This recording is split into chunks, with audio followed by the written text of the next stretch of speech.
إن هذا القرآن يهدي للتي هي أقوم ويبشر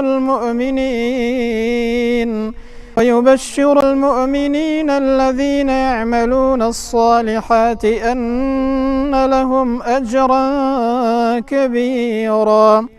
وأن الذين لا يؤمنون بالآخرة أعتدنا لهم عذابا أليما ويدعو الإنسان بالشر دعاءه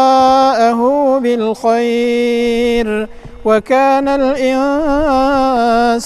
عجولا وجعلنا الليل والنهار آيتين فمحونا آية الليل وجعلنا آية النهار مبصرة لتبتغوا فضلا من ربكم ولتعلموا عدد السنين والحساب وكل شيء فصلناه تفصيلا.